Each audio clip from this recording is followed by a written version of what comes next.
Okay, Freilich Chanuka, everybody. Baruch Maboim. Welcome to the Shir.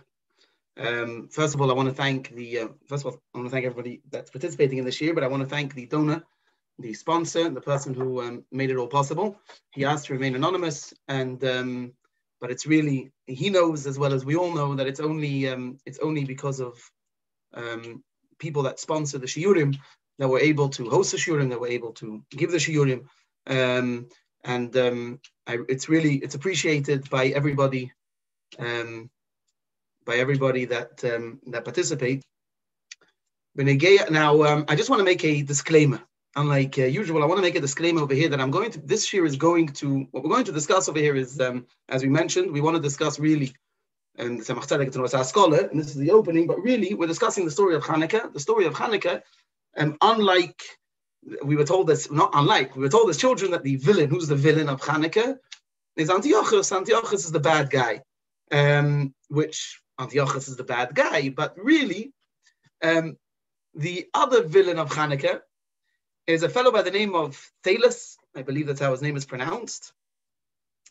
And 100 years later, who, by the way, lives about 100 years before Chanuka, and 100 years later, those that continued his legacy, as we will discuss. However, I want to just make a disclaimer. I want to make a point.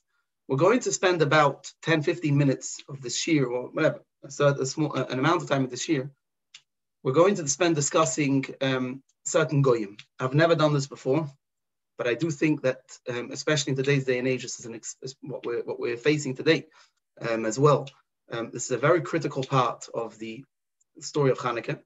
The story of Chanuka really is about an internal struggle within Yiddishkeit, for which the goyim were brought into, but it's an internal struggle, I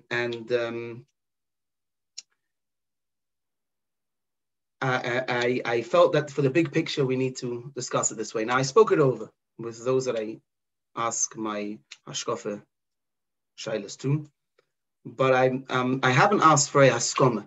I'm not saying they all, those that I spoke to were pe'echad, that it's fine to do this, but first of all, I don't expect you to rely on anonymous name drops. It bothers me when people say, I asked those people I asked to, but I'm not prepared to tell you who I asked to. I'm asking you to, but I'm also not rely on my judgment. I'm asking you to listen to this year if you rely on my judgment, but if you don't, I won't hold it against you. Not only that, if you don't rely on my judgment, or you don't know if you should, then I think it might be better for you to first find out if you do, and then to listen to this, because we're going to spend a few minutes discussing the philosophers. Now, in order, due to the shir, I also asked that we have a slideshow, which I'll share, and I want to thank those that helped make it. We're going to begin with discussing the country of Greece. Now, Greece was a country like many others in those days, like many today, where though it was though there were borders by then and it was proper countries, there wasn't really one king. There wasn't really, at the time we're discussing, or a little bit before the time we're going to discuss, a little bit before the time of Chanuka, there wasn't really one place, one country. It was tribal. By tribal, that means that you have the following area, and in the following area there's a hierarchy. There's a person in charge of the tribe, and he has, there's the people that have the guns, the people that don't have the guns. There's all the smaller people in town. It's a very mountainous terrain. It's not an easy country. When you needed to plant, before there was a lot of commerce, before you were able to get wheat over from another country to you needed to be able to plant within your very close vicinity. It wasn't such an easy place to live in Greece, because there's a lot of mountains. It's very hard. It's not easy to plant over there. So really, you couldn't. There was big spaces between where people lived as well. So whereas Mitzrayim, Egypt, is going to be one big country, so there's one king on top of everybody else.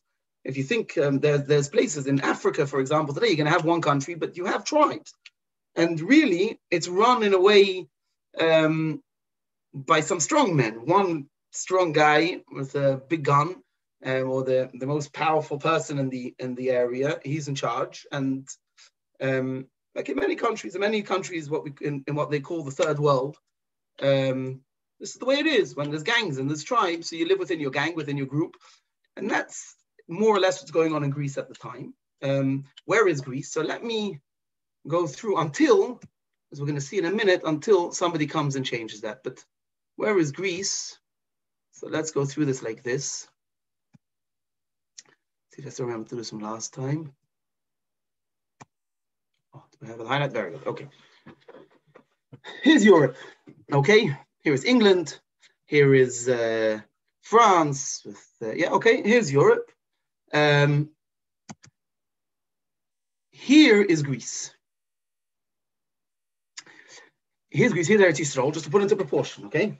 Here's Eretz Yisrael. Here's Mitzrayim. So that's the beginning of Africa. So here is already Russia.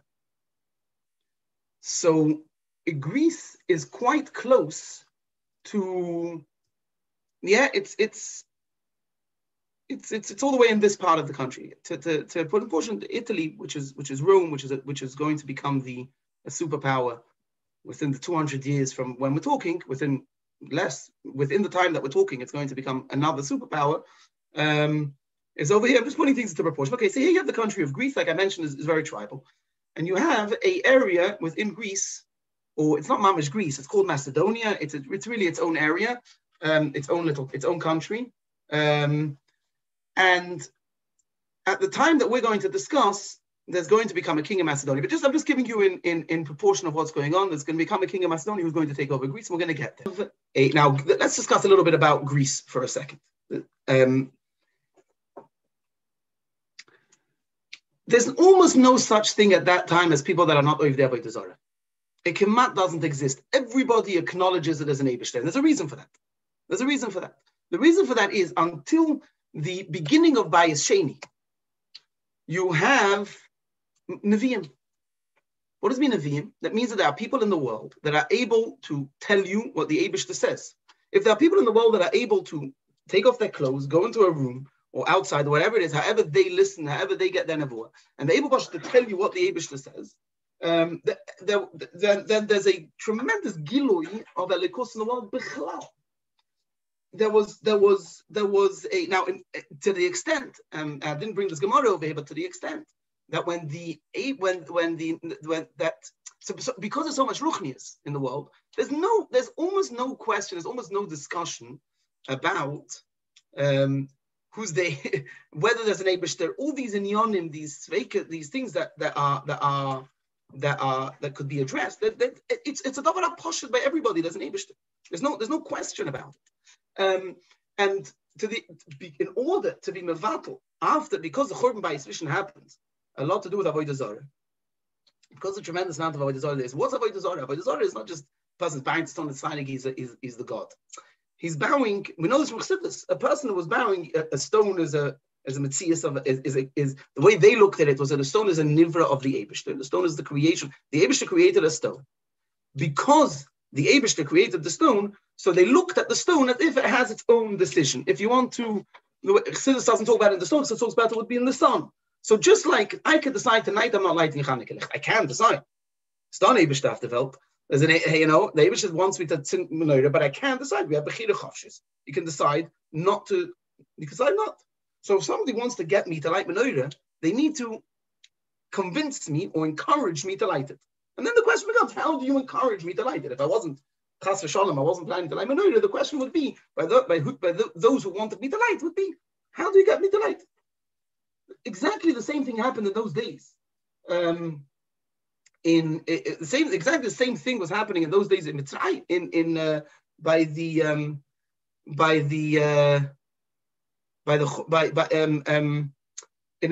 that was the quest. That was what the Avodah Zarah was saying. Look, the Eibishter created the sun. Now the sun can make its own decision. So if I want the sun to give light, I have to talk to the sun the way I would talk to the sun.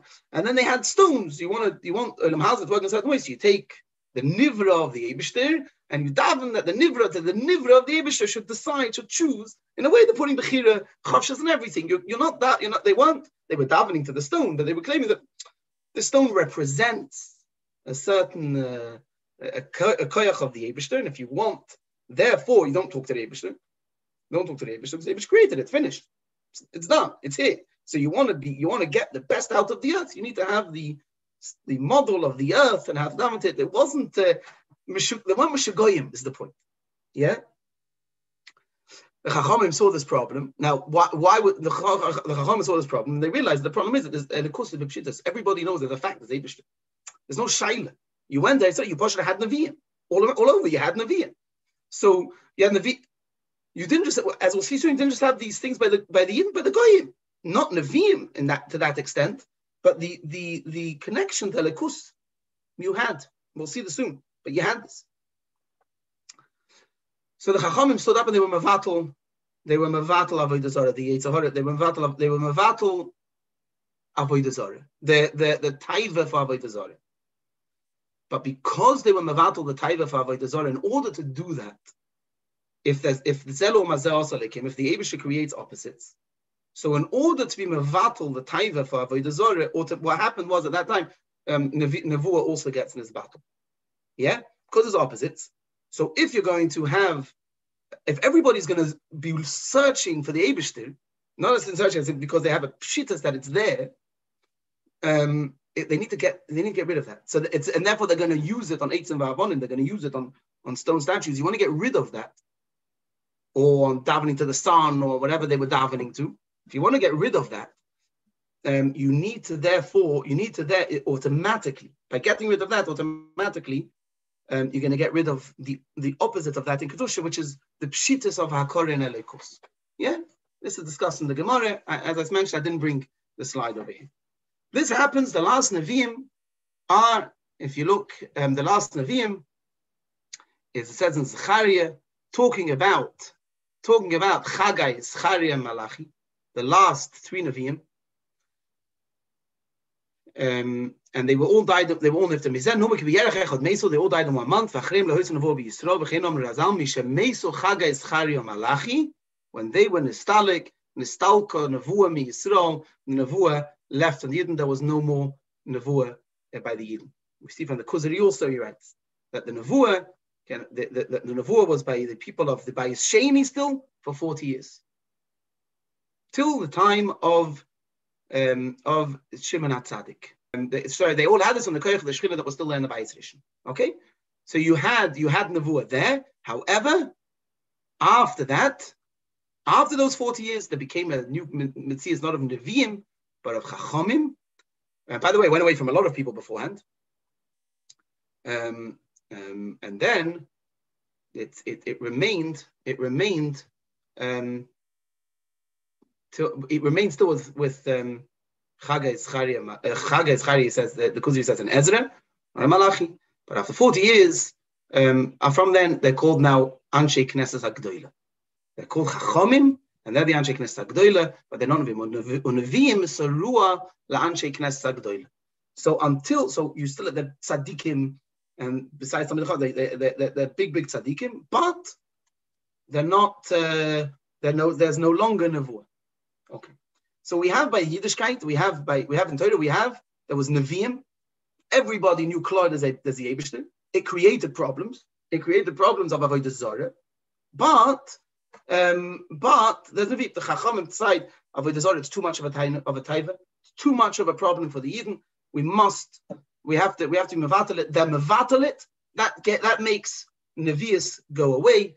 And now the Yidden are facing an entirely new challenge. Not only the Yidden though, because there's no nevuah anymore. Not only the Yidden, though, the Goyim as well. And we're going to discuss like this. The Greek Goyim, in a way, the Greek Avodah Zarah, they had I don't know where they got their I don't know where it comes from, but they I don't know if they didn't believe in Olam Haba, in Gan Eden. Most religions, if you could call it at the time religions, at the time it was more of a disorders, but most of the things, there's the reason you're in this world is to get to the next world, and the better you do in this world, the more schar you're going to get in the next world. There's no deal b'tachtonim generally, and there's no deal b'tachtonim by those people. It's you're living now to get your prize later. Yeah. the Greeks didn't have that so much. The Greeks, I don't know if they didn't believe in Gan Eden, or they believed in Gan Eden, but they didn't. I don't know if they didn't believe in Gan Eden, or they believed in Gan Eden and they but not as a Ikir. Whatever the case was, Olam Hazeh was the Ikir. Now, because Olam Hazeh was the Ikir, this life is the most important thing, and therefore, what that created was a tremendous focus on Olam Hazeh, on Geshmak and Olam Hazeh. Number one. It also, though, opened them up to a different type of question. Until then, until the Greek mentality, the question everybody always wanted to answer was why? Why? Why does the Eibishter want this? Why does the Eibishter want that? This was always the question. In English, the word for it is called theology, a theologian. Theologian, the Yevonim, though, there is no why. The Yevonim don't need so much a why. Why does the Eibishter want this? Why does the Eibishter want that? Because it's about this world. If it's about this world, you want to understand was tut sich in this world. What is this world? What is this made of? And the first person to really do this is a fellow by the name of Thales. I believe that's his name is Thales. And he comes to a maskana that everything in this world, there's something, everything in this world is connected somehow. Everything has a connection. There's a chaymer, there's a metzias, there's something that connects everything in this world together. And he decides it's water, I don't know, whatever it was. Okay. But he begins a concept. He begins a concept of what we call today philosophy. He's the first philosopher, and he gets people to start thinking, what is this? What is this? Not why does the Eibishter want this, but more, what is this made of? What is this chaymer? That's what philosophy looks for.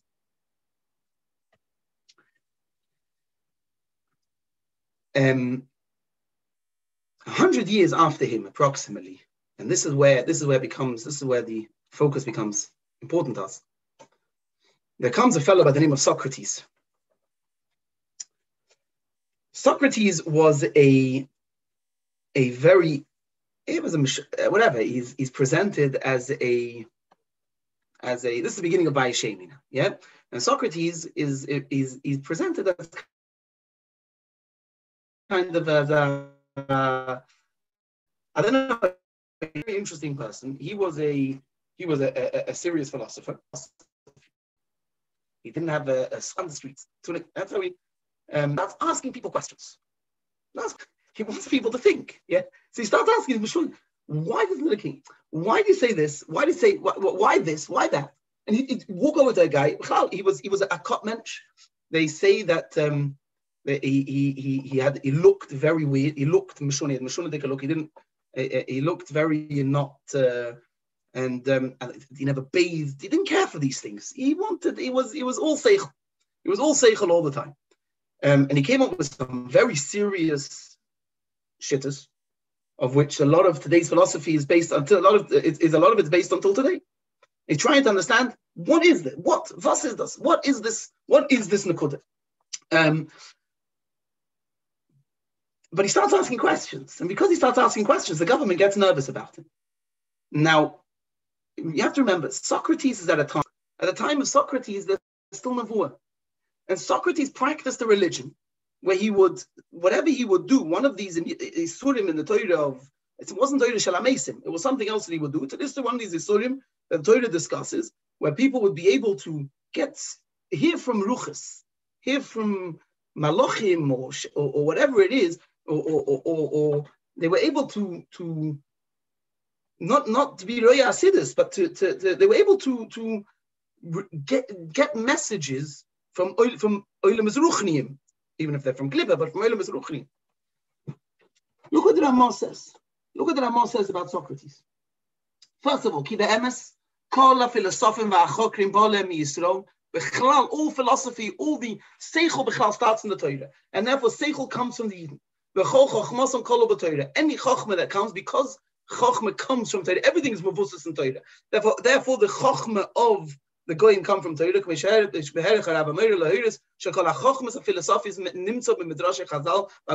I brought the whole thing of it just so you could look through this, and you can look through this yourself and you can see the context. But this is I'm just showing you it's not out of context. I'm just highlighting this part because this was the part about the Daki, the easy besefer echad yashin ma'oid.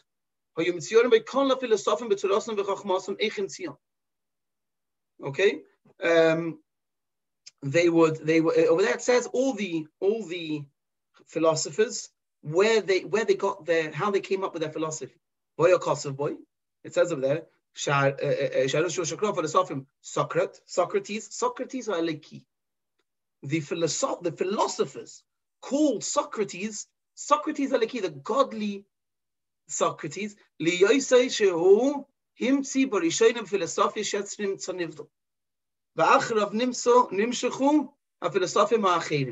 However, it says over there,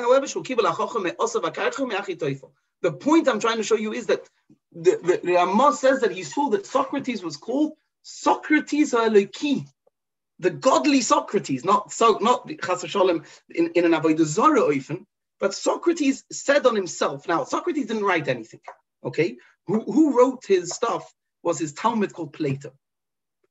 So, but Plato writes about him, how he got his stuff. Sometimes he was able to reach a level, he was able to reach an understanding not from humans. He was able to understand something not from humans. So like this, we have a situation, let's just make this clear, okay? Elikus is b'pshitas for everybody serves Avodah Zarah, okay? Including the Greeks. The difference is that the Greeks focus on Olam Hazeh. Their Avodah Zarah focuses a lot more. Their Ikir is Olam Hazeh. Because their Ikir is Olam Hazeh, they are able to do different things. Number one, there's a tremendous focus on body, on physical pleasure, physical enjoyment. Number two is they begin to ask a different type of question. Why becomes much less relevant than what. What is this? What is this? Founded for some reason by a fellow called Thales, I don't know where it was until then, that brought down until it comes to this individual by the name of Socrates, who Pasha takes this thing and he goes out into the street and he starts asking people questions. Now, Socrates wasn't only interested in what is the world, how should you live your life?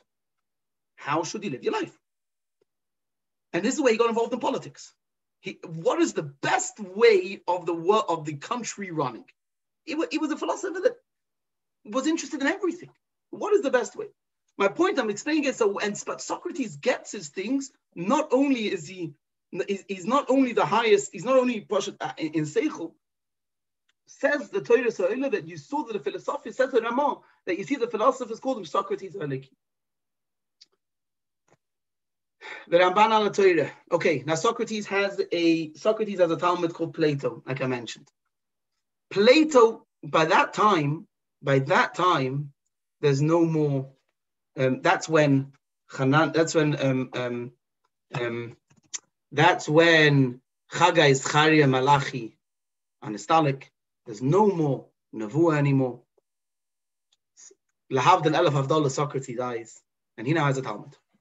His Talmud is Plato. Plato's teacher. Plato has never had this Ruach HaKodesh. It's not Ruach HaKodesh in the way we talk about it now, but this ability to get from deeper levels of Welt. This doesn't exist anymore. This doesn't exist anymore at the time. But Plato, at least his Rebbe understands it. His teacher understands it. Okay. His teacher did. So he respected it very, very much. He respected it. He appreciated it very, very much. Plato has a Talmud called Aristotle. Brought in Chassidus, the Rambam brings him along. The Rambam says that he had Aristotle was able to get from the highest levels, from the highest level that a human, the level before Ruach HaKodesh, the highest level a human can ever comprehend, can ever understand. That's what this Aristotle has, and he's brought by the Rambam. A lot in Meir Nevuchim. He's brought Chassidus a lot, not a lot, but he's brought Chassidus. He is, but he's not Ruach HaKodesh. If you want to call it, I'm not talking Ruach HaKodesh again. I'm not talking Ruach HaKodesh. Very important. I'm not talking Ruach HaKodesh. What Rebbe said, but it could be a similar. I don't know. I never experienced. It could be a similar type of nekuda of being able to get from where Ruach HaKodesh is heilig. This is not heilig. Yeah, so it's different. But in this where Socrates gets from higher than human intellect as well, not specifically, but also higher than human intellect,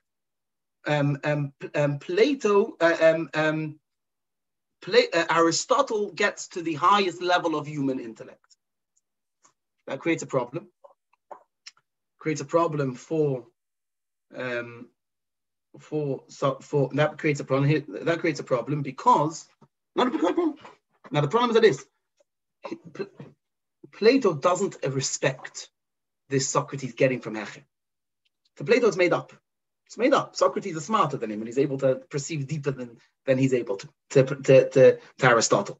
To Aristotle, it's made up. Plato respects it. Plato says, I don't have this. But Plato, in other words, Plato says it has an akora as a Hecher from Verstand. There's something higher than Seichel.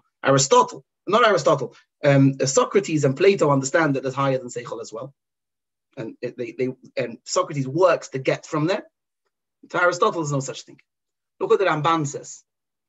Ramban goes through an entire thing explaining why there's an azazel. Okay, why there's a carbon azazel. And at the end, he explains the whole thing. He says, explains it all to do with different ruchas and different, yeah. Okay, look.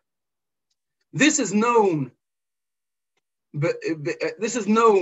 in Chochmes Nagermansia. It's also known in the Ramaz of Lemevin Soidom. However, why? We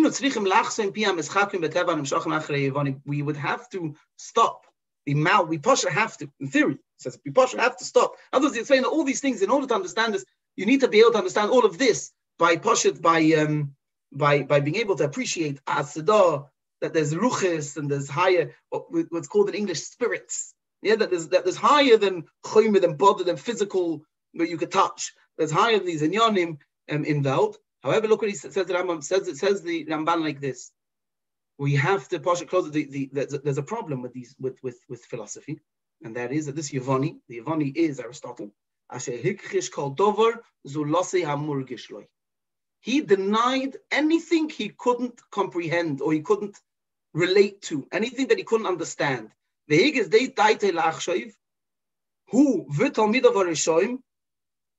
and his students, they decided anything that he himself couldn't understand. Aristotle's theory is it could, even if there's a possibility it exists, if you can't relate to it, if you can't understand it, so it's not negate to your life at all. Yeah, it's nothing to do with it. For you, it doesn't exist. If you, according to Aristotle, somebody could come who's smarter than him and appreciate something deeper than him. Years down the line, once science became, there are new understandings to what Aristotle understood, right? An understanding and seichel. So you understood that you'll be able to at some way pass. But if you, at this point in time, if you don't understand this, or if you don't know of it, or if it's not real to you, if this you need to believe something, yeah, belief. What's belief? Doesn't really believe at all. Okay, so this is the first problem with Greece. Yeah, look, Greece is a country that eventually, as we'll see soon, becomes an empire. But their way of life is not called Greece; it's called Hellenism. Now, people follow Hellenism, that Greek culture, even if they don't live in Greece, as we'll see, just like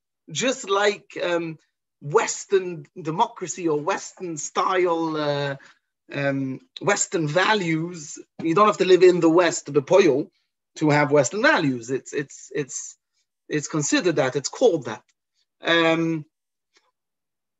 Now, that was the seichel. So we discussed about the seichel of Greece. Yeah, the problem we discussed the idea of Greek philosophy. Now, Greek philosophy is an amazing thing. It makes people think. It gets people to you see the Rambam himself. Look how the Rambam writes. I didn't bring it, but look how the Rambam writes about Aristotle. Yeah, this Aristotle achieved the highest ability for human understanding, and we have so many benefits today. There's benefits from this whole way of thinking.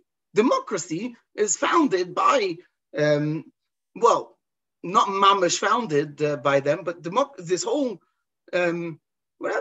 science, today's science, the benefits of today's science, this new The fact that I could speak to you through this computer is traces itself back to, once you start asking what, then you'll start able to taking things apart, which eventually leads to this. So this is a tremendous. The problem is, like the Ramban says, just to highlight, the problem with Aristotle is this nakuda shekol inyan shalei hisig a love who shekol inyan shalei hisig a love who b'svarasai. Anything he didn't that you don't understand, einena emes. It's not true because somebody else said so.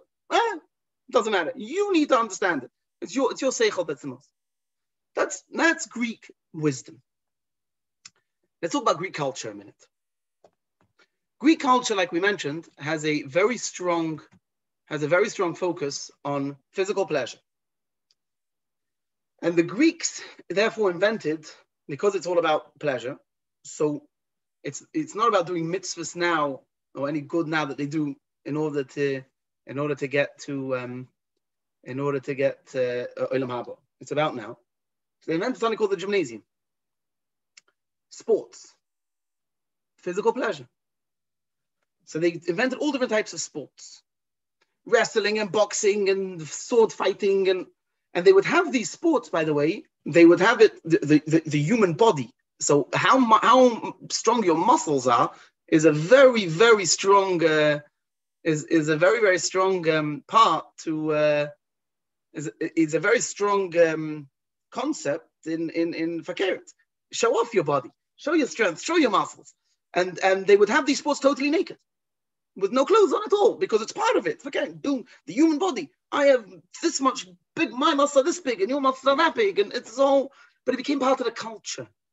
After the philosopher finished philosophizing, or most people weren't philosophers. Yeah, you get benefits from the philosophers, and you get a lot of humanity moves on because people become smarter, because there are these geniuses that think genius.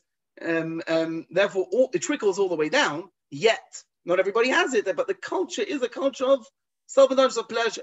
And they had the gymnasium. The gymnasium is something that by the Chachamim was one of the worst of the work, was the Aviyah voice. Now, the gymnasium worked like this. Remember, they're all religious. Yeah, they all have Avodah Zarah. There's also such thing by the Greeks yet as by most of the men is all have Avodah Zarah.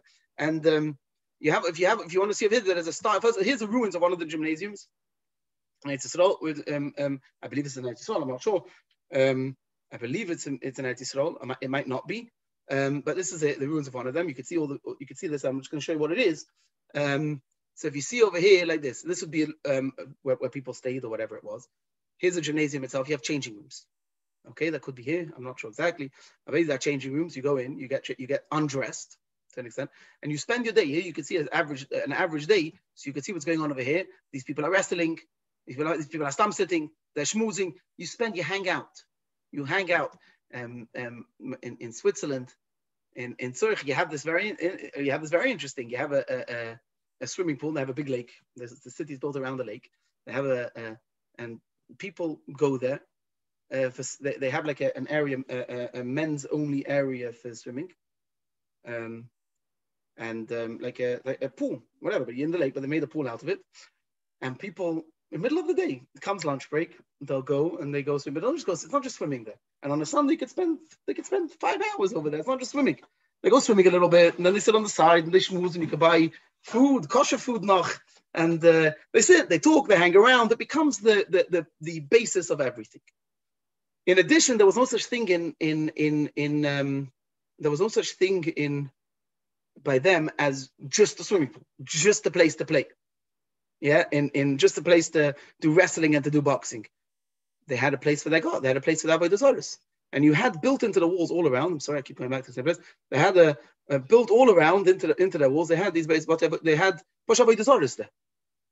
This is the Avodah Zarah for boxing, and Avodah Zarah for wrestling, and Avodah Zarah for strength in the muscle, and Avodah Zarah for the strength in this, because this is this mineral and that. However they would do it. And so if you look at this is mamash, the ruins of an old. This is the picture based on the ruins. This is the picture that they've made of what it was like. So you could see they have mamash a base of Avodah Zarah, mamash a temple. So here's the gymnasium, but here's the temple, all in the same complex. another temple for a different avodah zarah. But even not only that, built into the walls, you had different statues and different models of different people. Okay, but the point is the culture. So you have the avodah zarah, but even leaving that aside, the whole culture. So you have the seichel. The base of seichel was in Athens. This is the mentality. Now, I told you that Socrates didn't write anything. He didn't even have a yeshiva. He didn't even have a university. Plato already makes the first university. I think he calls it an academy or something. And he has a Talmud called Aristotle. Now, we're going to talk about Aristotle's Talmud, known as Alexander the Great, called Alexander the Great. We're going to talk about what's happening in the political level at the time. So if you recall, we explained that there was really Greece was tribal to an extent. But in Macedonia, there was an individual by the name of Philip. In Macedonia, there's an individual called Philip. He is the king of Macedonia. He becomes very strong in Macedonia, and he takes over Greece. Now, Greece and Macedonia is the same lifestyle. It's not like he conquers. I'm not sure he actually conquers Greece. I'm not sure if that's what he even considered. I think they were quite happy. I'm not sure. I'm not a world historian, but I believe that they were quite happy for him in a way to take over. He took over, and he unifies the whole Greece under Macedonia, really, but it becomes Greece. He unifies the whole Greece, and he makes them. However, he does it, he makes it into one country under him, Philip as the head. Now, there's no such thing. Then I'm just going to get to where we are in there. It is. Okay. Now, there's no such thing then as just Macedonia. Yeah. There's no such thing that it's just staying your country. Your country, you want borders. The larger your country is, there's no import thing. The larger your country is, well, there is import, but very expensive. And there we go. You have Athens and Sparta. Sparta is where the name sports comes from.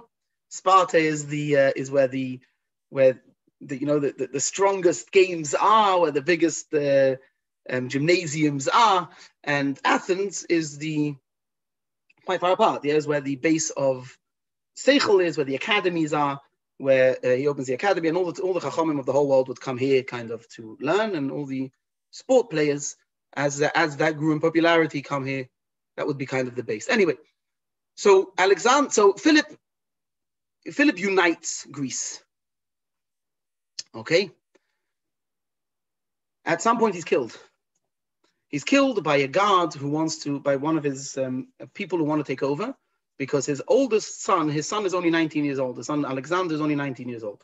Little did this person who killed Philip realize that this 19-year-old kid is not a kid, and is a genius in everything, and chushim gashmiyim, and he had a tremendous yata d'shmaya, and Alexander takes over. Alexander is learning by his teacher, Aristotle. This Aristotle that got to the highest where Seichel could get to, but who only believes in human Seichel, who says if you can't understand it, it's not true for you. It doesn't exist. Focus on what you can understand. Otherwise, forget it. Otherwise, you could believe anything as far as Aristotle is concerned. And therefore, don't do that. This Alexander, who himself is a very, very smart person, takes over, doesn't want to stop learning, and he brings Aristotle with him. Now, Alexander is not mistapik with this Macedonia, Greece. He begins to wage a war with the entire world. He wages war with the first thing he does is he deals with the current superpower. The current superpower, you see, this is the arrows here is where he travels. I'm going to go through this very briefly. He goes to the current superpower, which is Persia. He conquers Persia, and he kills Daryavesh. Daryavesh is a Yid. His mother is Esther Amalka. He kills him, and he wins. He wins the war, and he conquers Persia.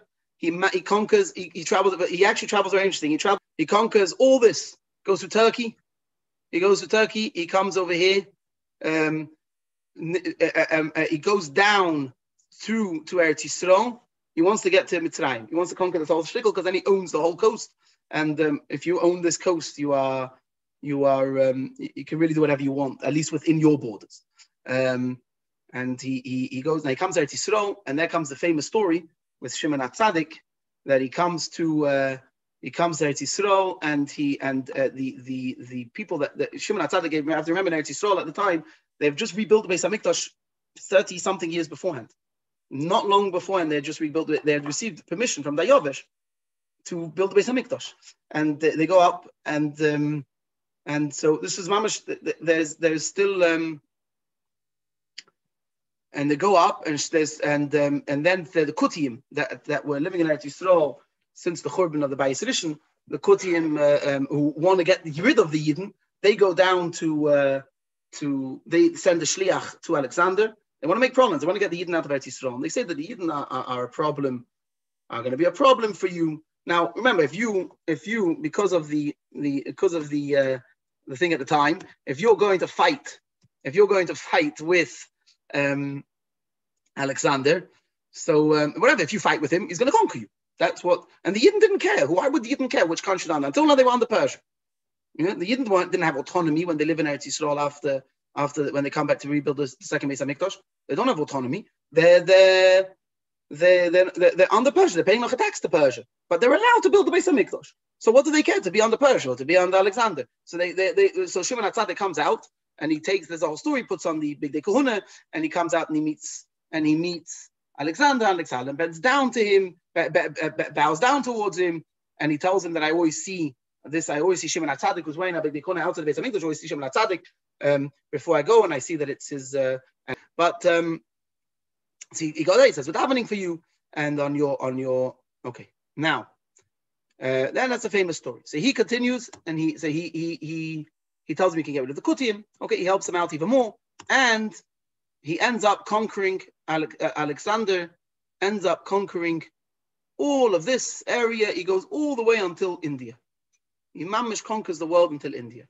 When he's 33 years old, he gets poisoning from alcohol.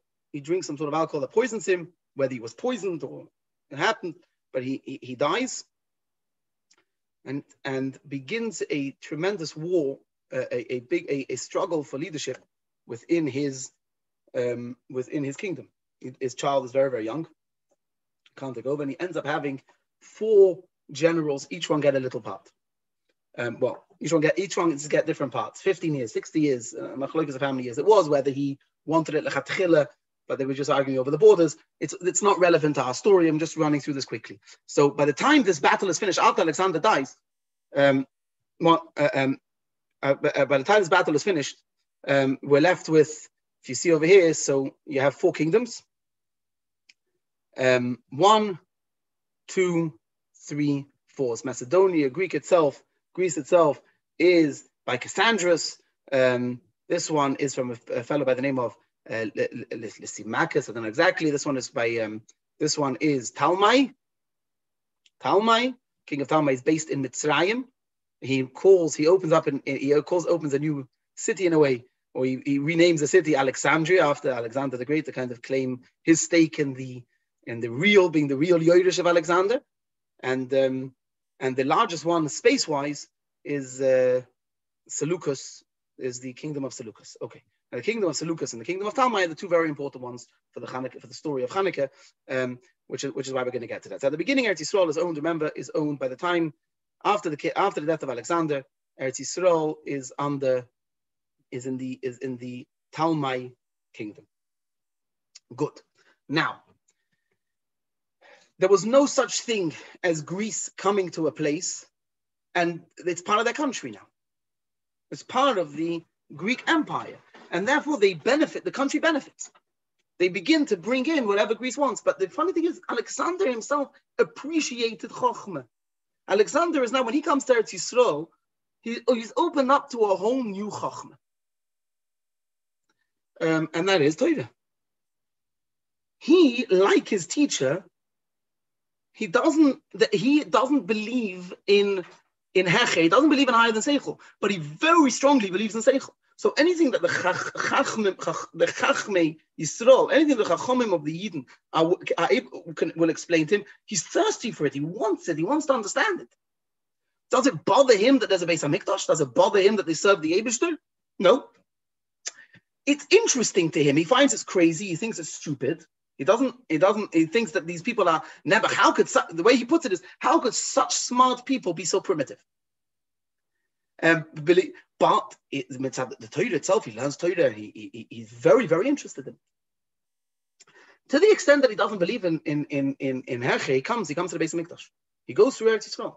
He follows Shimon HaTzadik. After Shimon HaTzadik comes out of the Beis Hamikdash, he comes out of Yerushalayim. He follows him back, and he goes to and he comes to the Beis Hamikdash. But they really wanted him to come to the Harabayis without shoes.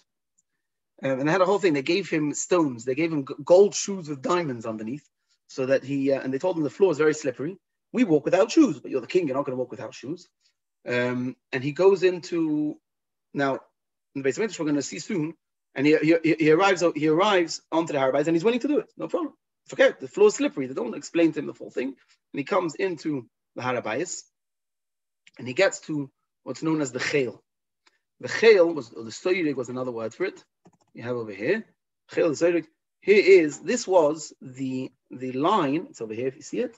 This was the line of until here is where Goyim were allowed to go. From here, Goyim weren't allowed to go.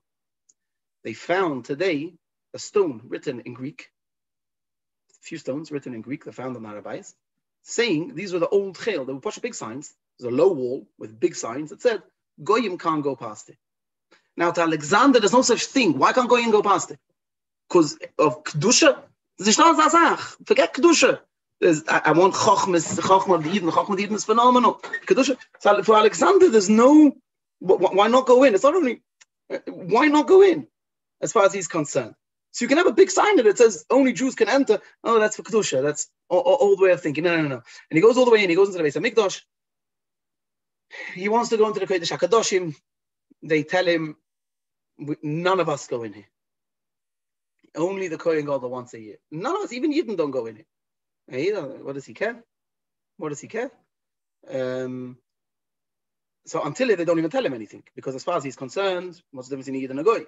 But from there they tell him, he goes into the Beis Hamikdash, he gets smitten, and he becomes a tzoleh, he starts to limp. He remains with a scar from it, and he leaves Eretz Yisrael in tremendous awe of the Chochmah of the Eden. Okay. B'poil, when philosophy, when modern way of thinking comes to countries, automatically, besides investing physically in the country, the culture begins to seep in. It takes time, but the culture begins to seep in, and slowly, Yidden begin to appreciate the culture of the kingdom that they are under.